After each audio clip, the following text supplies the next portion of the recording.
얼마 전에 그 차로 운전하다가 뉴스를 듣게 됐는데 바디 프로필이라고 아시죠? 바디 프로필 예전부터 있었던 건데 요즘에는 어떤 식으로 하는가 봤더니 직장인들이 저녁에도 일이 많고 그렇잖아요. 또 가정도 있는 분들 어렵잖아요. 점심시간에 가서 운동을 하고 바디 프로필을 만들기 위해서 열심히 하더라고요. 그 정도로 목표를 해서 성취를 해나가는 거 보는데, 그러다가 또 제가 한 월간 잡지를 보게 됐습니다. 거기에 그 바디 프로필 최근호예요. 최근호. 우리 10월호겠죠? 인터뷰한 내용을 봤어요. 이용우 씨가 등장합니다. 이용우 씨는 운동하는 영상과 바디 프로필을 개인 계정에 올리면서 운동하는 사람 이미지를 갖게 됐다라고 인터뷰를 했습니다. 자, 여러분, 오늘 말씀의 제목이 완전한 자로 세우심인데, 이 완전한 자로 세우심에 있어서 바디 프로필도 뭐예요? 몸을 완전하기 위해서 바디 프로필을 만들기 위해서 몸을 완전하게 하잖아요. 그럼 우리는 신앙의 프로파일, 제자 프로파일은 혹시 있으세요? 우리의 바디 프로파일은 있는데, 신앙의 프로파일 중에 교회에서 진짜 제대로 양육 한번 받아봤다. 그냥 여러분 했던 거 말고요. 그냥 했던 거 말고 정말 그 말씀에 따라서 살아갈 수 있고. 여러분, 어디나 저도 사실 솔직히 고백하면 제가 그렇게 똑똑한 편이 아니에요. 제가 헬라어 공부를 위해서 무려 4번을 수강을 했어요. 헬라어 도저히 이해가 안 되는 거예요. 그래서 저는 그래서 한 번만 해가지고 다 배웠다, 예전에 했다, 이건 저는 못 믿습니다. 저 같은 경우도 헬라어를 위해서 4번을 수강을 했어요. 그 다음에 A 맞았어요. 제 목표는 A였기 때문에. 그런데 인생에 있어서 여러분, 한 번 어디 가서 공부했다, 이걸로 해서 나 다 들었다. 아니요, 저는 의문됩니다. 저를 볼 때. 저를 볼 때. 여러분의 이미지는 어떻습니까? 여러분의 이미지는 어떻습니까? 그래서 이분이 이용우 씨가 또 이렇게 했어요. 2년에 한 번꼴로 바디 프로필 사진을 업로드하면서 주변 사람들에게 신선한 자극과 좋은 영향력을 주려고 노력해요. 옛날에는 그냥 몸만 키워가지고 몸만 보려고 했거든요. 그러나 이제는 주변 사람들에게 좋은 영향을 주려고. 그래서 자신의 탄탄한 몸을 단순하게 자랑하려는 것만이 아니라 열정적인 태도와 건강한 습관을 공유하려고 한다는 거예요. 자, 우리 신앙의 프로필도 마찬가지입니다. 내가 교회 다닌다, 내가 직분이 있다, 내가 목사다, 이것만이 아니고, 내가 장로다, 권사다, 이것만이 아니고, 내가 정말 신앙에 예수님 말씀에 순종하지 않을 열정적인 태도가 있느냐. 이 세상 사람은 또 하고 있는데 우리는 그 수준도 안 되고 있다고 자꾸 낮추려고 그래요. 그러면 안 된다는 거예요. 그리고 뭐예요? 여기에 건강한 습관을 공유하려고 한다고 돼 있어요. 그럼 우리도 건강한 영적 습관이 있으십니까? 라고 물어봐야 돼요. 우리 프로파일을 그렇게 올려야 되는 거예요. 그냥 몸만 해가지고 몸만 비대해가지고 그 다음에 먹고 다시 요요 와버리면 무슨 말 소용이 있냐는 거예요. 그러니까 이분이 그렇게 해놓고는 또 그런 말을 덧붙였어요. SNS에 자기 사진을 올린다고 하니까 부모님은 내리라고 그런대요. 자식 몸이 드러나니까 부끄러웠던가 봐요. 그러나 여러분, 이 바디 프로필을 자꾸 SNS나 인스타그램 같은 데 올리는 이유는 운동이나 식단 관리가 힘들어서 포기하고 싶을 때 바디 프로필을 올려서 그 목표를 다시 다잡게 된다는 거예요. 다른 사람이 보고 있다. 우리 신앙인도 마찬가지입니다. 신앙인도 마찬가지예요. 이게 한번 또 예를 들게요. 여기 바디 프로필을 만든 취향이 비슷한 사람에 대해서 또 인터뷰가 있는데, 최보라 씨라는 분이에요. 이분은, 최보라 씨는 소모임 어플리케이션을 통해서 만난 사람들과 운동 동호회를 하는데 혼자서는 하기 힘든 스케줄을 같이 하니까 소화가 되더래요. 자, 교회도 마찬가지입니다. 양육과 훈련도 마찬가지입니다. 여러분, 혼자 만족하는 신앙 말고, 나 혼자 독학해서 하는 거 말고, 독학했더라도 누구에게 인정받아야 되겠어요? 그 사람, 하고 있는 사람이 인정을 받아야 진짜가 되는 거예요. 우리도 공동체에서 인정받는, 여러분 목회자에게 인정받는, 특히 자기가 속해 있는 목회자에게 인정받는 신앙인이 되셔야 돼요. 여러분 스스로 만족하는 거 말고. 왜냐하면 하나님께서는 그 교회를 세울 때, 우리가 이제 시작했잖아요, 할로빛 교회가. 그럼 목회자를 두신 비전과 거기에 따르는 실천 계획들이 있습니다. 그럼 그 기준을 맞춰서 갈 수 있도록 하나님이 인도하세요. 그러면 여러분, 같은 마음으로 이렇게 가지 않으면 우리는, 결국에는 어떤 목표를 이뤄낼 수가 없게 됩니다.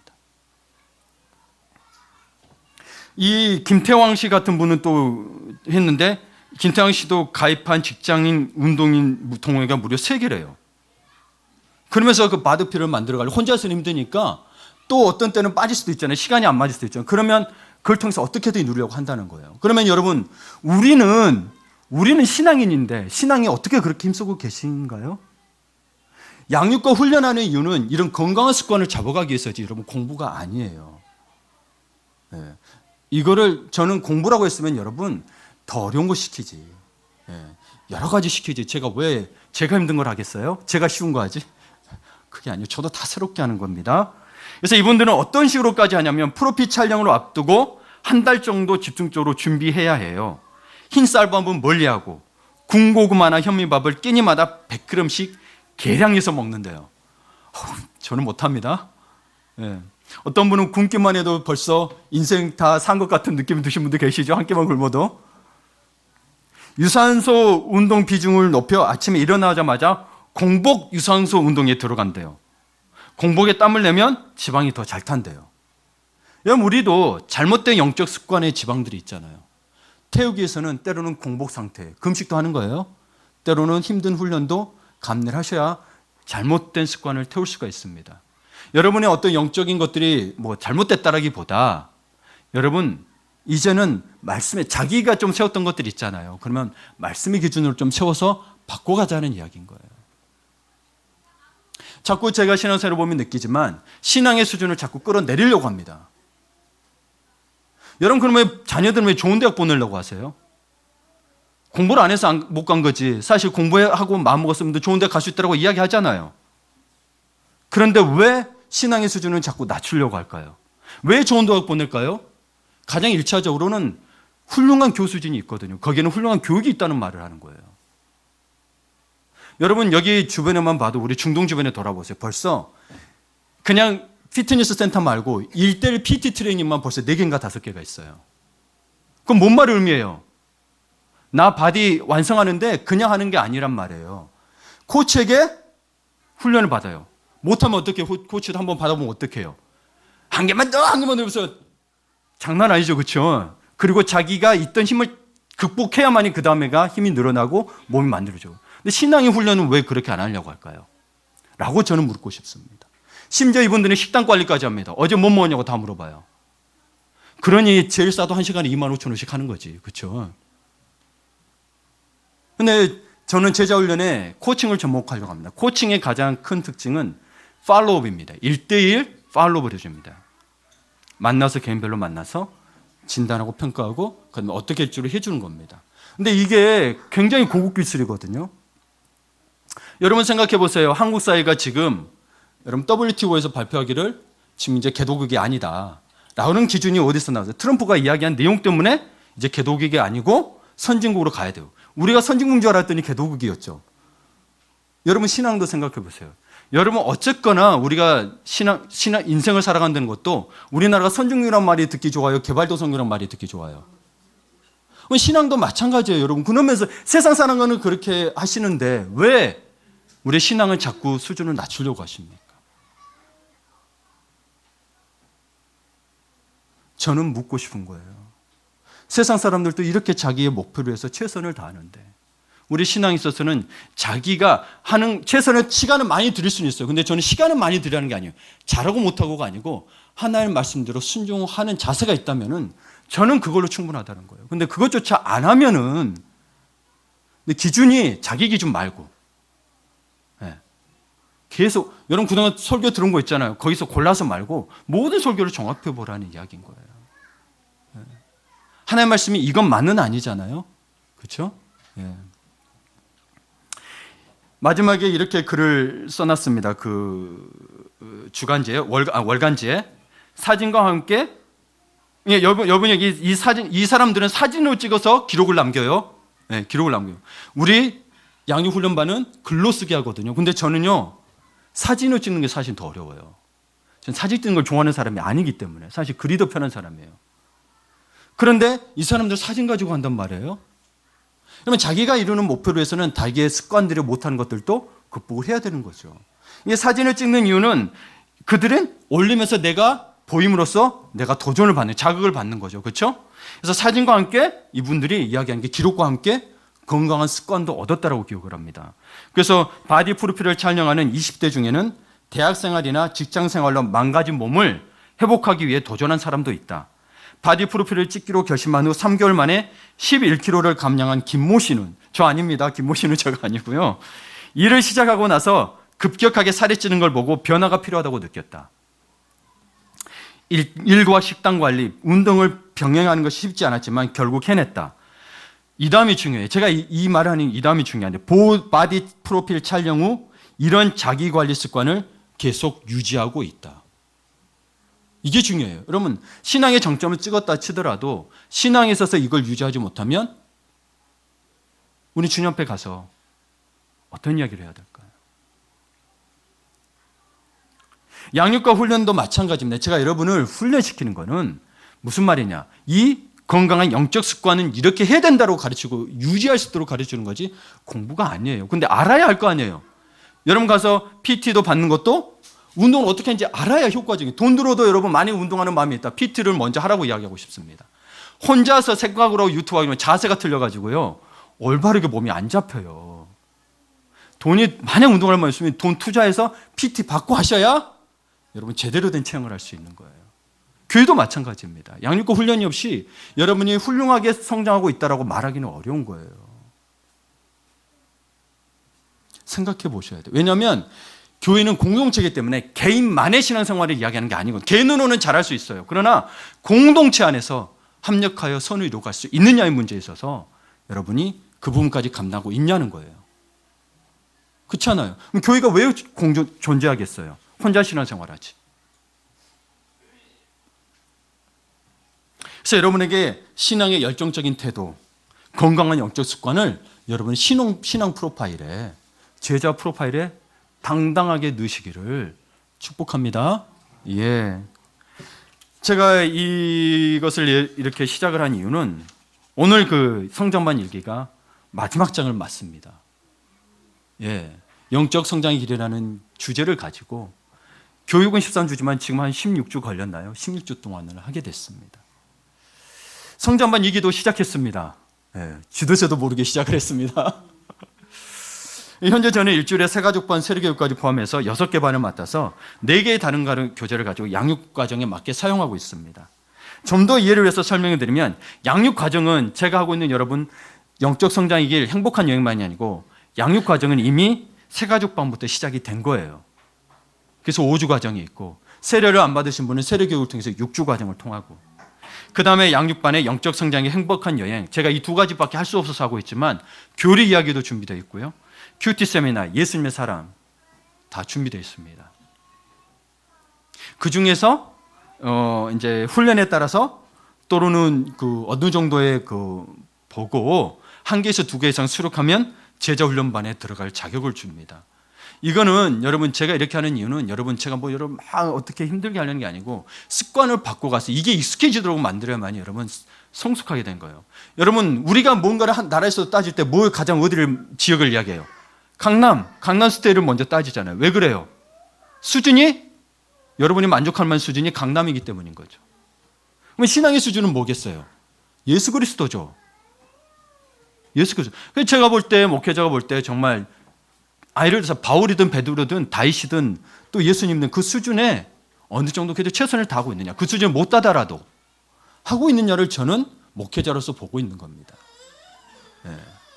그게 목회자의 좀 권한 중에 하나예요. 제가 그거 가지고 여러분을 평가하려는 건 아니고, 진단이 돼야 다음에 이걸 좀 들으십시오, 이렇게 할 수 있습니다 하고 팔로우업을 할 수 있는 거죠. 그렇죠? 그냥 여러분 알아서 하세요 내팽개치는 게 아니고, 그럼 목양이 아니에요. 목양이 아니고 여러분 어디 가서 세미나 하나 듣고 알아서 하세요인 거예요. 목양은 목양이란 건 돌보는 거잖아요. 그렇죠? 저는 제게 맡겨진 소명, 저도 소명이 없으면 이걸 감당하기가 어려워요. 저도 감정이 약한 부분이 있고 저도 인격이 약한 부분이 있습니다. 그러나 소명이 없으면 제가 그것 때문에 지는 거예요. 주님 맡겨진 게 우선이다라고 하는 거지. 여러분 저는 세상에서 예를 들어서 여러분 저는 가족이고 뭐고 다 저한테는 버리라면 다 버릴 수 있어요. 그 정도로 저는 좀 독한 사람이기도 해요. 왜? 그게 나한테 만족을 못 주니까. 단 하나 만족을 주는 게 하나님 주신 소명이란 말이에요. 그래서 다른 건 내가 안 해도 그만이지만 이건 내가 안 한다고 했다가도 다시 돌아야 되는 게 이 길인 거예요. 왜? 내 주님을 예수님을 주님이라고 고백했으니까. 여러분은 어떠세요? 주님 믿기 시작했으면 정말 그분의 성품에 닮아가고 그분의 인격에 닮아가고 저도 예수고 있습니다.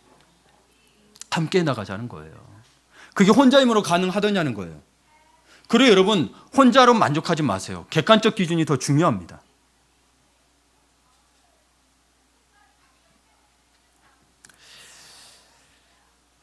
그런데 여러분 제가 또 이 훈련인 반이 끝나면서 하는 이야기는 뭐냐면 사실은 여러분 원칙대로라면 하늘빛 교회는 제자훈련까지 하면은 2021년에나 리더가 세워진 게 가능해요. 그러면 제가 다 맡아서 하다 보면 저를 만나려면 여러분 손에 과일 봉지 하나 들고 하얀 집으로 찾아오셔야 돼요.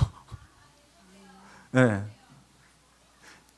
저는 그렇게 돼야 된다고요. 그래서 여러분 현재 우리가 아직 리더가 없고 저 혼자 감당하다 보니 내년에 2020년에 소수의 리더라도 세우려고 합니다. 필요한 상황인 거예요. 그래서 현재 그 양육반과 성장반을 두 개 하고 있는 이경호 사모님 어린이부도 맡고 있고요. 집에서 아이 넷도 키웁니다.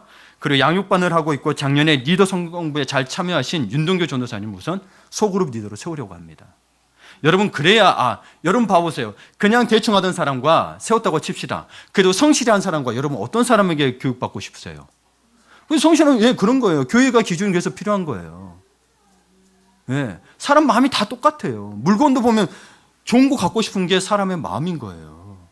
그게 사람의 심리적인 거라 이런 어떤 기준을 통해서 여러분이 신뢰할 사람을 만들어내려고 하는 거예요. 그래야 교회가 건강하고 바르게 성장할 수 있다는 거죠. 그렇죠? 그래서 리더가 굉장히 중요합니다. 제가 중요한 게 아니고요. 리더가 중요해요. 그리고 성장반을 마친 분들 중에 제자훈련을 받는 조건과 함께 소그룹 리더를 세우려고 해요. 우리 장로님은 벌써 지난주에도 그랬지만 나이 드신 분들 맡아서 하겠습니다. 벌써 예약이 되기 있어요. 정말 과제나 모든 걸 성실히 해주셨어요. 우리 같이 하신 분들이 증명합니다. 성실히 해주셨어요. 다른 걸 어떻게 제가 평가할 수 있는 기준이 없잖아요. 제가 예수님도 아니고. 성실함과 그리고 기도 생활과 믿음 생활을 보면서 우선은 기준을 삼을 수밖에 없습니다. 그리고 이 성장반은 참 저도 듣고 배우긴 했지만 사실 인도해 보기는 처음인지라 미비한 점이 너무 많습니다. 그래서 양육반 중에 예배당 이전했죠. 그리고 예배당 이전한다고 이 안사님과 장로님이랑 우리 권사님들이랑 아주 여러 군데 보러 다녔어요. 100단이에요, 100단이. 여러분 얼마나 애쓰셨는지 몰라요. 그리고 또 수리한다고 또 여러 회의들 이 땅 감사예배까지 치르다 보니까 양육에 온전히 제가 집중하지는 못했어요. 그래도 죄송하지만 성장반 그래도 40%에서 50% 정도는 좀 감당을 해내셨습니다. 일반 수준보다는 좀 높게 감당을 하셨다는 거예요. 그리고 이분들에게 저는 벌금은 있어도 강제성은 주지 않았습니다. 벌금은 있어서 과제 안 하면 벌금을 줬을 뿐 10,000원씩 했어요. 10,000원씩. 꽤 높아요. 그래서 양육과정은 모든 분에게 열려 있습니다. 하지만 제자훈련소의 선정 기준에는 여러분 나중에 선정 기준을 제가 알려드리도록 할 거예요. 그렇기 때문에 여러분 제자훈련과 양육 단계는 구별되어야 합니다. 어느 정도 양육되어 있지 않으면 훈련을 할 수 없기 때문입니다. 여러분 보세요. 기어다니는 어린아이를 뛸 수 있는 어른과 함께 출발선에 세울 수 없는 이치와 같은 거예요. 그런데 어른인데 자꾸 어린아이처럼 하려는 분도 계세요. 이러면 또 이분들은 자꾸 훈련을 시켜야 되는 거예요. 어린아이가 아니시잖아요. 여러분 사실 저도 해보면 알지만 옛날에 젊을 때는 공부가 제일 쉬웠다는 말에 이 사람 욕했어요. 대표적인 게 고승덕 변호사, 우리 목회자 중에 이동훈 목사님. 공부가 제일 쉬웠어래요. 와, 화나대요? 나이 먹고 보니까 공부가 제일 쉬워요. 앉아서 기억은 안 나대로 앉아서 공부하는 게 쉽지 육체적으로 하려는 게 그렇게 힘이 드네요. 이제 나이가 먹을수록 그래요. 그래서 그 말을 이해했어요. 공부가 제일 쉽다는 말을 이제서야. 여러분 육체는 한계가 있어요. 그러나 눈이 보이고 돋보기가 있는 한 계속 앉아서 좀 하기에는 몸에 무리가 덜 가요. 벌써 저도 일주일에 한 3번씩 운동하는데 옛날에 젊을 때는 운동하면 하루 만에 회복돼가지고 연습 막 했거든요. 이제는 2, 3일씩 쉬고 해야 돼요. 너무 쑤셔가지고. 너무 힘들어요. 운동이 정말 더 싫어요. 설교보다 근데도 해요. 왜? 관리를 해야 되니까. 여러분, 오늘 말씀은 한번 띄워주실래요? 1장 28절은 제자 훈련의 대헌장이라고 불리는 구절입니다. 제자 훈련의 대헌장. 이 헌장이 무슨 말이냐? 어떠한 사실에 대하여 약속을 이행하기 위하여 정한 규범인 거예요. 그래서 무언가를 해내기 위해서 이거에 대해서 약속했으니, 완전으로 세우기로 했으니 이거를 해야 된다는 규범인 거예요. 이거는 바울이 예수 그리스도를 만나고 이야기한 거예요. 그리스도인들에게. 근데 대헌장이라고 했단 말이에요. 뭐예요? 반드시 해야 된다는 이야기인 거죠. 이게 깨지면, 이걸 못 지키게 되면 어떻게 돼요? 교회의 질서가 깨진다는 이야기가 되고 성숙하지 못한다는 의미가 되는 거예요. 그래서 제자는 여기 있는 것처럼 완전한 자 혹은 온전한 자입니다. 첫 번째로 제자는 완전한 자, 온전한 자입니다. 오늘 보신 구절에는 사실 제자라는 말은 없습니다. 근데 제자는 제가 온전한 자, 완전한 자라고 그랬단 말이에요. 사실 여러분, 제자라는 단어 마테테우스인데 마태복음에서 사도행전까지는 제자라는 말은 나옵니다. 그러나 로마서 이후의 서신서에서는 제자라는 단어 대신 완전한 자, 온전한 자, 더 무서운 말을 쓰고 있어요. 그래서 여러분 골로새서 1장 28절을 다시 한번 읽어볼게요. 같이 읽어볼게요. 자, 시작. 우리가 그를 전파하여 각 사람을 권하고 모든 지혜로 각 사람을 가르침은 각 사람을 그리스도 안에서 완전한 자로 세우려 함이니. 자, 보세요. 각 사람이라고 되어 있다고요. 제가 왜 팔로우업을 하려는지 아시겠죠? 1대1이 필요한 거예요. 각 사람. 숫자 많아지면 못해요. 이제 리더들이 해야 돼요. 네. 소그룹과 각 사람을 해야 되는 겁니다. 이게 여러분 왜 제자훈련의 대헌장이라고 이야기하냐면, 이게 바울이 말할 때는 예수님이 바라시는 제자의 모습이라고 성경학자들은 이야기합니다. 예수님이 바라신 제자의 모습이 이거기 때문에 바울이 이야기했고, 그래서 제자훈련 대헌장이라고 이야기하는 거예요. 그리스도 안에서 완전한 자로 세우려 함이니. 여러분, 저는 하나님의 말씀이 때문에 제가, 여러분 솔직히 이 말씀 듣고 저도 힘들어요. 힘 안 들면 제가 의인, 아주 거룩한 사람이겠죠. 이게 너무 좋은 거예요. 죄인인지라 저도 힘듭니다. 그러나 왜 하겠어요? 하나님의 말씀이니까. 이거 빼놓고 할 수 없잖아요. 그러면 저는 하나님의 말씀 100% 안 믿는다는 얘기가 되는 거예요.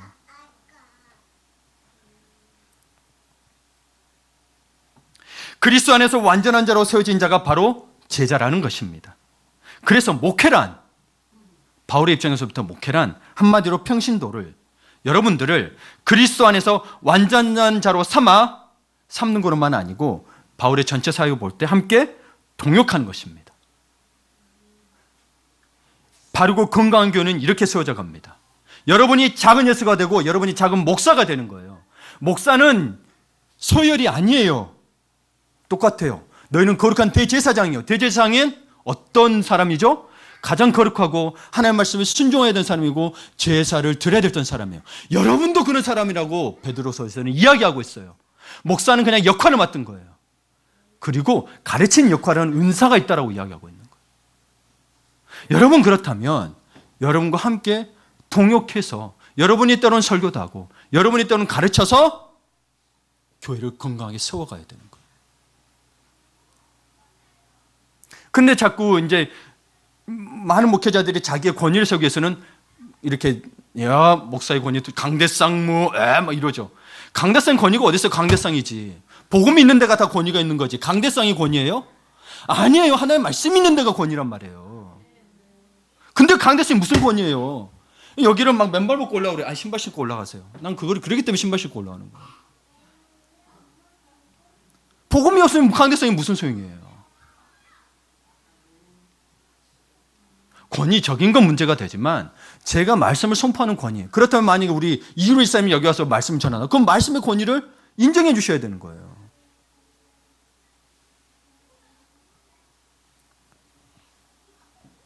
교회는 차별이나 어떤 서열이 있는 데가 아니란 말이에요. 존중함에 따라서 그냥 이렇게 좀 나눠진 것뿐이지.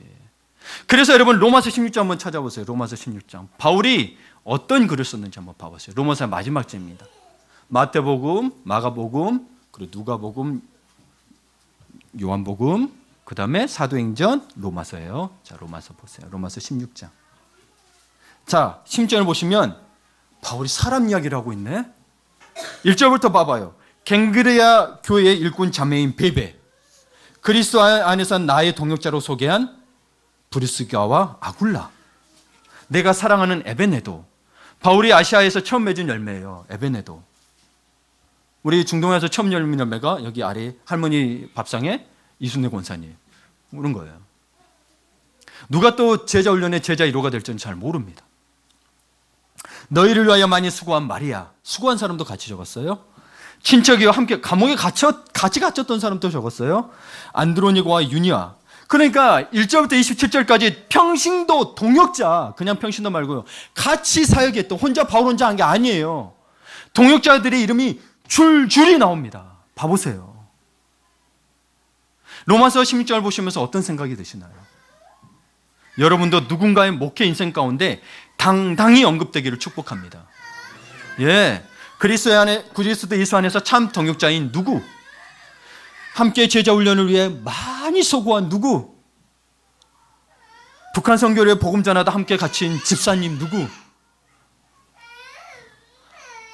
교회에 대해서 정말 비가 오나 눈이 오나 충성했던 우리 장로님, 권사님 누구?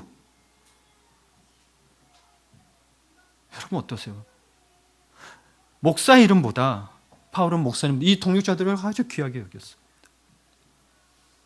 다른 어떤 교회 목사님, 어떤 교회 이야기할 필요 없어요. 여러분이 같이 교회에서 그리스도의 머리 되신 분이잖아요, 교회. 여러분이 함께, 저도 지체예요. 함께 지체해서 우리 그리스도 이름을, 머리를 높이면 돼요. 네.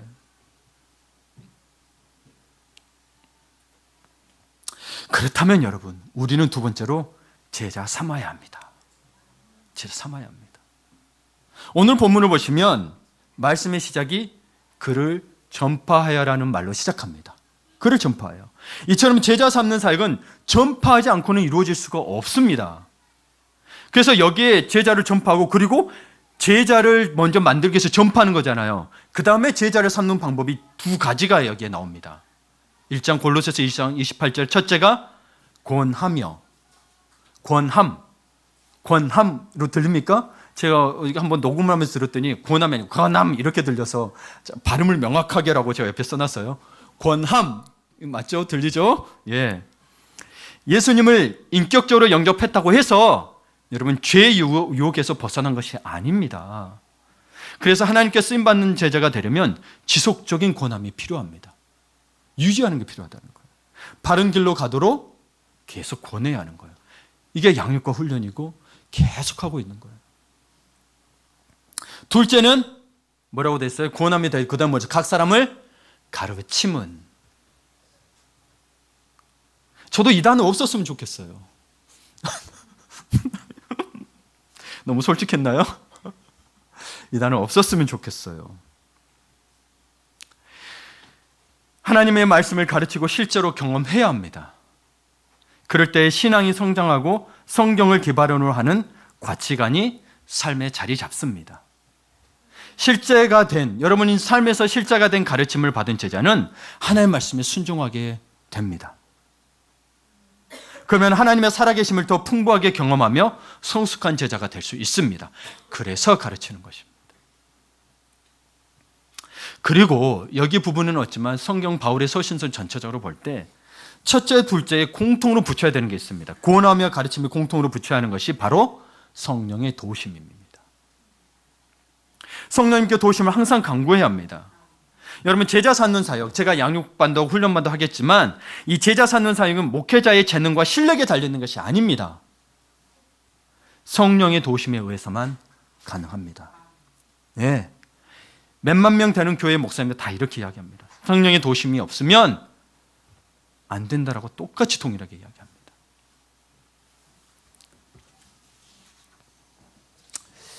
성장반 일기생활 과제 중에 소유권 이전각서라는 과제가 있습니다. 허락을 받고 이야기하는 겁니다. 제가 무작정 하는 게 아니고. 한번 읽어드리겠습니다. 하나님께 소유권 이전 각서를 적었다. 내가 가진 것은 없지만 주님께 드릴 것을 하나하나 적어보았다. 가장 힘든 점은 내 생각과 시간을 주님께 드리는 것이었다. 늘 습관적으로 TV를 보거나 핸드폰을 들여다보는 내게는 무척이나 힘든 과제였다. 하루 종일 각서 내용대로 이행하겠다고 마음을 먹었는데 얼마 가지 못하고 옛 모습으로 돌아왔다. 정말 자신을 드리는 게 내 의지만으로 안 되는 것임을 알았다. 오직 성령님의 도우심이 필요한 부분이었다. 주님 안에서 자유하고 싶은데 내 의지대로 안 되는 것, 내가 풀어야 하는 가장 큰 과제였다. 큰 것을 드리기보다 작은 것부터 주님께 드릴 수 있게 하나님께서 도와주세요 하고 마무리를 지었습니다. 여러분, 자 어떻습니까? 누구의 이야기가 아니라 나 자신의 이야기 아닌가요? 그러나 여기에서 정말 저는 마음에 와닿았던 게 성령님이 여기에 딱 있어요. 오직 써 있어요. 오직 성령님의 도우심이 필요하다. 제가 이 성경 보는 과제를 더 많이 내줍니다. 근데 이것 때문에 그런 게 아니고요. 성령님 도우심이 필요하다는 거예요. 그렇다면 여러분, 이 과정을 잘 유수하기 위해서는 성령의 도우심을 구하라는 거예요. 여러분, 양이 많거나 뭐나 문제가 아니에요. 양이 적어도 똑같은 문제는 계속 나와요. 내가 주의 말씀에 순종하느냐 못하느냐는 문제인 거예요. 근데 성령의 도우심을 구하셔야 되는 거예요. 여러분, 그동안 신앙생활대로 안 살았다는 이야기가 아니에요. 근데 말씀해 보니 이런 게 더 있던데 그거 그동안 좀 모른 채 했다면 이제 좀 아는 채 하시고 따라 순종하시라는 이야기예요. 오직 성령님의 도우심이 필요하다는 고백이 여러분 그냥 뱉는 말이 아니라 절실함이 느껴지지 않습니까? 예수님 말씀 따라 살고 싶은 이 절실함. 성령의 도우심이 필요합니다. 성령의 도우심이 필요합니다. 성령의 도우심을 힘입어 세 번째로 제자는 그리스도를 닮습니다. 그리스도를 닮습니다. 좋은 제자는 스승의 성품과 생각과 행동까지도 담으려고 노력합니다. 그렇죠? 닮으려고 노력해요. 그래서 그리스도의 제자라 함은 그리스도를 닮은 사람을 말해요. 그리스도의 제자가 세워진다는 것은 교회가 바르게 건강하게 세워진다는 의미입니다. 바울도 예수님을 닮고자 노력했습니다. 내가 그리스도를 본받는 자가 된 것 같이 너희는 나를 본받는 자가 되라. 내가 그리스도를 본받으려고 정말 애쓰고 노력하고 있으니 내 자세를 배우라는 거예요. 이 바울은 자기가 죄인중에 계시로웠기 때문에 예수를 완전히 본받았다는 이야기는 아니에요. 예수를 닮기 위해서 얼마나 이 사람도 몸부림쳤는지 몰라요. 나를 쳐서 복종시키기까지 했다고 했어요. 그런 내 모습을 본받아라는 거죠. 바디 프로필 한 사람도 보면 나도 그 정도로 하겠다 다 댓글이 올라와요. 그러나 유지하는 게 힘들다는 걸 다 이야기하는 거예요. 그러니 그런 사람들의 SNS에 이 좋아요가 더 많이 올라가는 거죠.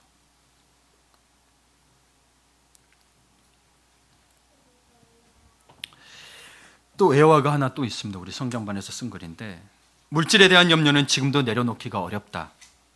월말에 날아오는 카드값 문자를 보면 마음이 무겁다. 무엇을 하든지 돈을 따지며 아끼려는 나의 죄된 마음 때문에 예수님의 긍휼한 마음이 안 생기는 것 같다. 그래서 기도가 필요하다. 아내와 두 손을 잡고 기도하며 하나님의 마음으로 아내를 볼 수 있게 되었다. 잘 안 될 때도 있지만 전보다 하나가 된 듯한 느낌을 받았다. 주님께 감사하다. 서로 동역자로서 힘이 되어주며 살아가고자 다짐한다. 여러분, 저는 이걸 말하는 거예요. 여러분이가 완벽하게 완전하던 인간이 아니고 봐보세요. 자기 고민이 있고 물질 때문에 힘든 거 있지만 그래도 주님 닮아가려는 이 자세. 너무 힘들어요 못해요가 아니라 그래도 주님 닮은 이 자세. 저는 이게 정말 필요하다고 보는 거예요.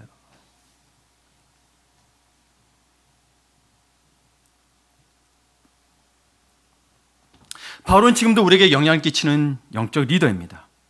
그렇습니다. 예수님을 닮아가는 사람은 영적 리더입니다. 그래서 네 번째로 제자는 이 시대의 영적인 리더입니다. 영적인 리더입니다. 여러분, 다음 세대를 AI 시대라고 이야기합니다. 4차원 시대. 인공지능 시대라는 거예요. 그러면 가장 문제가 대두되는 게 지성이 엄청 발달하죠. 정보가 발달하고. 그런 감정적인 거나 영적인 부분이 무시당합니다. 그렇다면 여러분, 우리가 그러니 크리스찬이 감정적인 부분을 더 키워야 된다. 이런 부분이 아닌 거예요. 지성과 감성을 적절히 해야 되는 거예요. 안 그러면 시대에 또 뒷교는 물러납니다. 그래서 여러분 이어령 박사님도 책을 썼던 게 디지로그라는 책을 썼어요. 디지털과 아날로그. 디지털 시대에 있는 건 어쩔 수 없어요. 우리 현실을 이야기하고 아날로그 감성을 가지고 잘 우리가 인간성을 버리지 않도록 잘 해야 된다는 이야기를 한 거예요. 우리 신앙인도 마찬가지입니다. 이 시대에 여러분 우리가 지성이 떨어지면 이 시대에 저도 만나보고 이야기하면 이분 옛날하고 전도하고 달라요. 예수 믿으셔가 아니라 이분도 왜 예수를 믿어야 돼요? 예수 봤어요? 부터 질문을 시작해요. 이런 것들은 왜 그래요? 그럼 그 답변할 수 있어야 돼요. 이제는 시대가 바뀌었어요. 왜냐하면 정보화 시대이기 때문에 이들도 이제 무작정 아유 기독교 나빠 이런 식으로 배척하지가 않아요. 미국에 있을 때 그 한국계 미국인들이 계세요. 근데 한국에서도 살아봤고 한국의 부모님도 계시고 혹은 한국에서 살아봤다가 미국으로 가서 미국 오랜 생활을 했던 거예요. 근데 이런 이야기를 한국이 왜 발전하지 못 세계적인 나라가 안 되는 줄 왜 아냐고. 한글도 그렇고 훌륭한 글자도 왜 안 되는 줄 아냐고. 한국인들이 논리성이 떨어진대요. 감성이 너무 앞선대요. 여러분 한국의 감성이 나쁘다는 이야기가 아니에요. 여기에 좀 논리성을 더하면 훌륭하다는 이야기인 거예요. 이거는 뭐 주변에서 보는 이야기들이에요. 제가 이야기하는 거예요. 근데 저도 공감할 수밖에 없었던 이야기들입니다. 여러분은 어떻게 생각하세요? 그리고 여러분 아시겠지만 우리가 감성이 앞서다 보면 그 어느 것에서도 성공한 적이 없습니다. 그렇죠? 제가 이 감성적인 부분에 있어서도 그렇지만 이 시대의 영적 리더가 된다는 게 어제 이제 세례 교육을 하는데 제가 우리 김혜경 님이 교회 다닌 지 별로 안 됐거든요. 근데 최근에 있던 이야기해줘요. 좁은 길에 있는데 트럭이 살짝 치고 갔대요. 그래서 가서 이야기했대요. 와, 치고 갔으면 좀 미안하다고 하든지 뭐 하든지 이야기를 해야 될 거 아니냐. 돈 받으려고 그런 게 아니고. 좀 기분 나쁘잖아요. 그렇죠? 그래서 막 이야기하다 보니까 자기가 안 그랬다고 막 그러는 거예요. 아니 보라고 여기 치고 갔지 않냐고. 그러니 이 사람이 조금 취한 것 같기도 하고 그러더래요.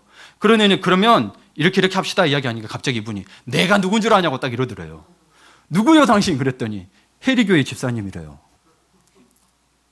그러니까 옆에 한 권사님이 아우 듣기 싫어 이러시더라고. 왜냐하면 그리스도인 이야기를 하니까 마음이 아픈 거야. 그 이야기 자체보다도 아유 하나님 부끄러운 거예요. 그렇죠?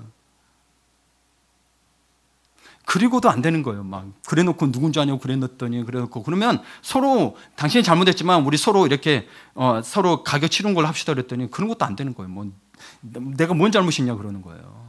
그럼 6시부터요? 4시부터 6시. 4시부터 11시까지 그렇게 잡혀 있었대요.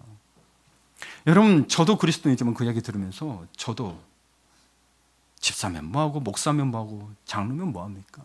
그걸 살아낼 수 있도록 프로파일 하는 사람처럼 그 몸을 유지할 수 있도록 바디 프로파일에서 우리도 유지하는 게 필요하다는 거예요. 그래서 나중에 미안하다고 연락 왔대요. 왜냐하면 보험치라면 이제 자기가 다 물어야 되거든. 그래서 렌트카까지 다 대여받았대요. 이제 와서 해봐야 뭐 하냐는 거예요. 인정하고 잘못했다면 끝날 것을.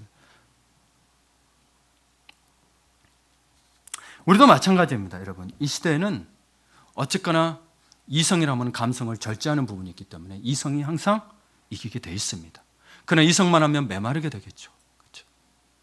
우리는 성령이 계십니다. 하나님 말씀에 이성적인 부분이 있다면 여기에 성령의 도심을 넣어서 이 시대를 다음 세대를 준비해야 합니다. 고 하영조 목사님은 여러분 하영조 목사님 아시죠? 모르는 분도 계시겠지만 온누리교회 하셨던 목사님입니다. 거의도 지금 한 4만 정도 되죠. 성도가 서빙고에 있고요. 21세기를 살아가는 사람들에게 있어서 가장 중요한 두 단어가 있다고 했습니다. 그게 비전과 리더십입니다. 비전과 리더십이에요. 그럼 비전이 뭐냐? 비전은 미래의 청사진, 설계도라고 한다면 이 설계도를 비전은 그냥 설계도예요, 여러분. 설계도. 그러면 리더십은 그 비전을 이루는 힘이요 열쇠라고 했습니다. 여러분 세상은 이야기합니다. 비전을 가지십시오. 크게 꿈을 가지십시오. 나 비전 크게 가졌어요. 여러분 여기서 꿈 크게 안 가져보신 분 계세요? 그래서 됐어요, 안 됐어요? 안 돼요. 이 사람들이 안 해줘요. 그래야 돈을 더 많이 벌거든요. 자기 세미나 계속해야 되거든요. 여러분 리더십을 배양을 안 시켜요. 리더십 이야기를 안 해요. 교회와 특별하게 껴있는 말고는 리더십 이야기를 안 해요. 계속 자기들 프로그램 이야기만 하지. 다시 이야기해요. 황리 목사님 그랬어요. 리더십은 그 비전을 이루는 힘력 열쇠라고 했어요. 그렇다면 여러분 리더십에 대해서 한 번이라고 생각해 본 적 있으세요?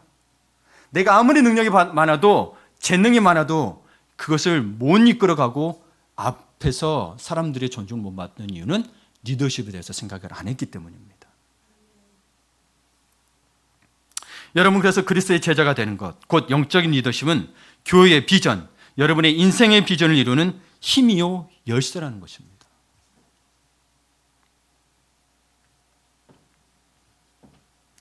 여러분 그 리더십은 영적 리더십은 뭐냐? 영적 리더십은 성경에서는 우리 신학적으로 풀어내기를 discipleship, 제자도라고 이야기합니다. 그럼 이 제자도를 갖기 위해서는 그냥 가져지는가요? 아니요. disciple training, 제자 훈련을 통해서 제자도가 가져지는 거예요. 그래서 여러분 그래서 여러분에게 양육반과 훈련하는 건 제가 훈련이 목적이 아니에요. 제자도를 갖고 리더십을 가지면 여러분이 우리에게 주신 하나님의 비전을 이룰 수 있는 힘이 생긴다는 거예요. 무작정 꿈 꾸져가지고 봤더니 돈도 없지, 사람도 없지. 근데 그거를 해나가야 될 거, 어떻게 하면 돈을 벌 수 있을지, 어떻게 하면 좋은 사람을 만날지, 어떻게 하면 해서 이걸 끌어갈지를 생각해야 될 거 아니에요. 이게 리더십이라는 거예요. 사람과의 그 관계들을 끌어서 가는 거. 이거 없이 가능하냐고요. 가능하던가요? 아니에요. 꿈만 크다고 되는 게 아니에요. 그러나 세상 우리를 속이고 있죠. 이게 자본주의의 맹점이에요. 돈 벌어야 되니까 이것만 딱 해주고 이랬더니 돈 벌었더라. 근데 그 속에 감춰져 있는 진짜 힘과 일선은 안 가르쳐줘요. 그럼 그거 따라서 해보는데 누구는 되죠. 근데 다 되느냐고요. 아니에요. 안 돼요. 리더십이 있어야 미래를 보고 통찰력이 생기고 이걸 어떻게 할지가 보이는 거예요. 봐보세요.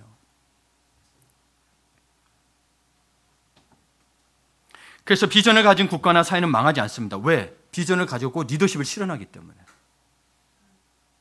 하늘빛 교회의 비전은 하나님이 주신 교회의 사명을 구현하는 것입니다.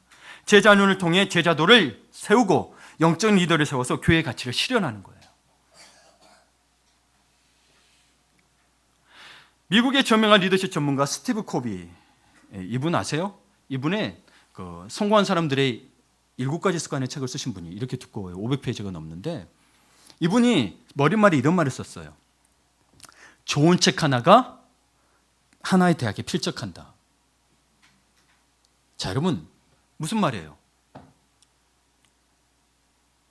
여러분 대학에서 공부해봐야 내가 깨달은 바가 없고 좋은 내용을 못 만나면 의미가 없는 거예요.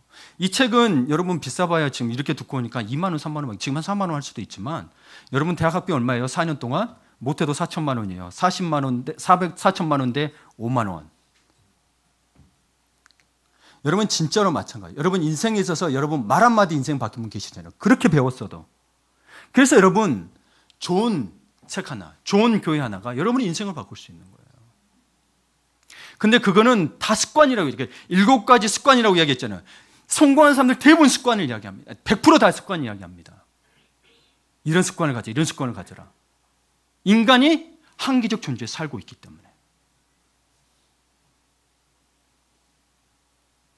여러분 우리가 성공했다고, 우리가 뭘 많이 벌었다고 이게 성공했다고 기독교는 그게 아니잖아요. 하나님 말씀의 제자처럼 살고 있느냐가 우리의 성공이란 말이에요. 그 다른 거는 이 모든 걸 그냥 더하시리라 이 개념인 거고. 기준을 어디다 두시냐는 거예요. 그렇죠? 저는 제가 이렇게 당당히 이야기할 수 있는 것은 이게 성경에서 왔고 예수님 말씀하셨고 그런 또 자료들이 있고 그리고 제게 주신 비전이기 때문에 제가 이야기하는 거예요. 하늘빛 교회를 이제 개척하면서 교회는 여러분 아시겠지만 그 비전에 대해서 리더를 통해서 주시는 거 아시죠? 네. 그래서 합력하여 선을 이루어가는 건 공동체 가운데 행해야 되는 거예요. 이게 안 되면 여러분 사실 교회의 가장 큰 가치는 또 거기에 있는 건데 여러분의 개인 신앙만이 중요한 게 아닙니다. 그래서 양육과 훈련받는 거는 개인 신앙뿐만이 아니라 공동체 가운데서도 바르게 건강하게 서로 협력도 아니에요. 협력이란 말은 한마음 한뜻을 가진 거예요. 협력은 내가 할 수도 있고 안 할 수 있는 거예요. 단어 의미 자체가 달라요.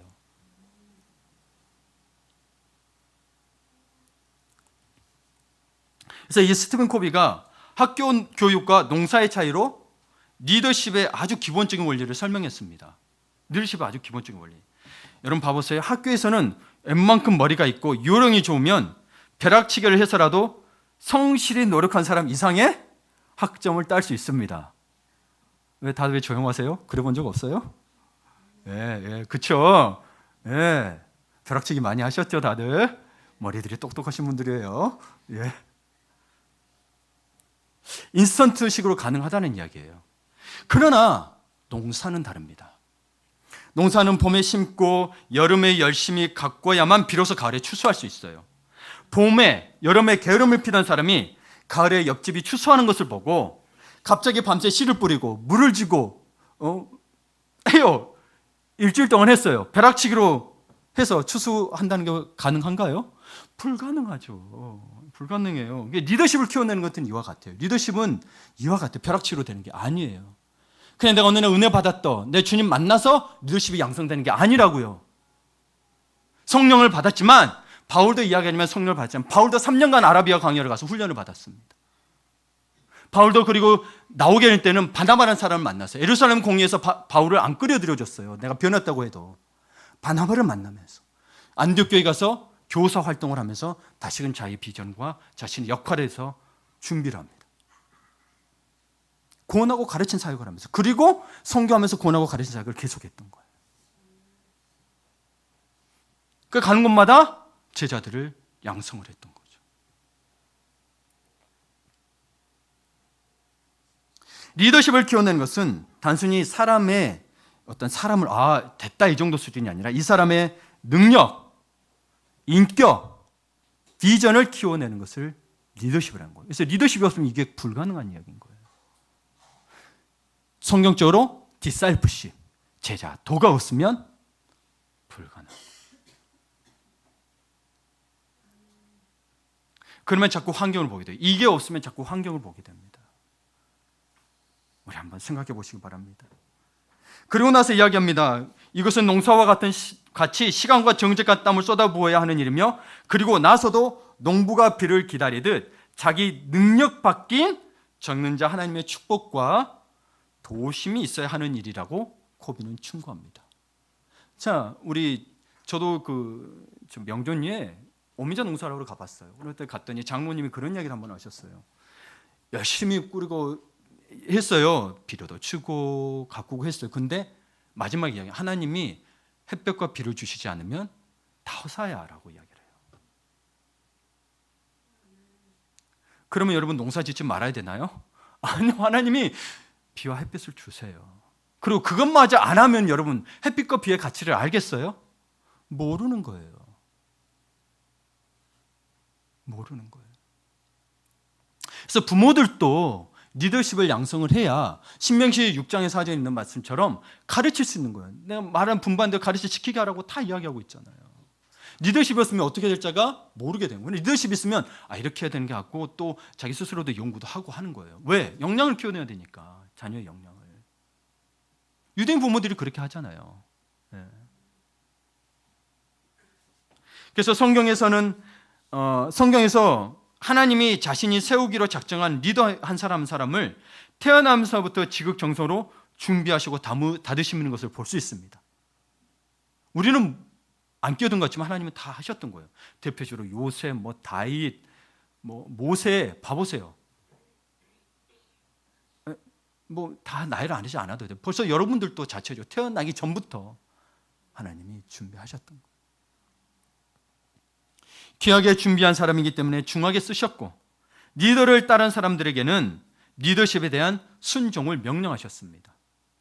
그래서 국가에 대해서도 우선 국가의 말에 따르라고 하죠. 하나님 그 말씀의 기준 안에서예요.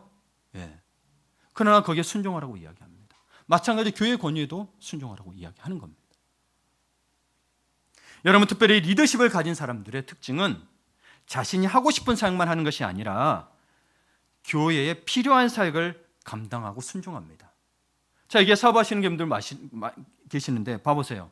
직장에서 자기가 하고 싶은 사람이 일만 사용하고 싶어요? 아니면 못하더라도 직장에 필요한 사람을 더 사용하고 싶으세요? 이거 못해도 이거 하려고 하는 사람.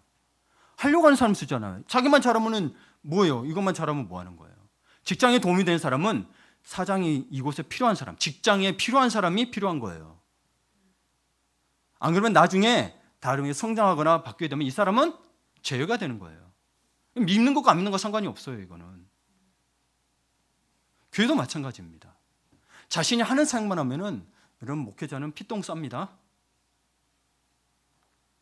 교회에 필요한 사역을 해주셔야 합니다. 왜? 교회 머리가 누구기 때문에? 예수님이기 때문에, 저 때문이 아니란 이야기예요. 그래서 교회에 필요한 사역을 하는 거예요.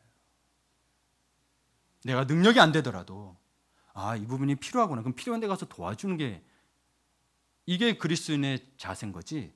나는 이거 못하니 이거 안 해요는, 못하면 다음에 안 시키긴 해요. 근데 자세를 이야기하는 거예요. 자세를.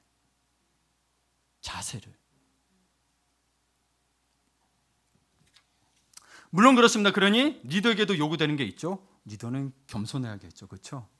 이 부분이 저에게도 가장 힘든 부분이기도 합니다. 네. 예수님 닮아서 겸손해야 되는데, 그렇죠? 네. 여러분, 책임을 지는 자리에 있어 본 분들은 교회의 영적 리더십에도 잘 따라줍니다. 그래서 우리 중직분들은 아주 잘 따라줍니다. 장로님, 집사님, 권사님들 아주 잘 따라줍니다. 그래서 사역을 시켰을 때 기쁨으로 감당합니다. 그러니 영적 리더가 될 자격이 있는 것이지요. 그러나 어느 단체나 소그룹에서 일은 많이 했으나 책임을 맡아본 적이 없거나 리더십에서 생각이 없는 분들은 시키면 무조건 안 한다고 합니다. 여러분 생각해 보세요. 그럼 리더십을 배양하셔야 돼요? 네. 가정에서도 마찬가지예요. 리더십이었으면요, 너 따로 나 따로, 아내는 얘기 키우고 나는 나대로 살고 이렇게 돼버려요. 리더십이 중요해요. 네. 여러분, 그러니 역사상 가장 겸허하고 가장 위대한 리더였던 예수 그리스도, 그분의 참 제자 되기를 소망하며 닮기를 축원합니다. 아멘.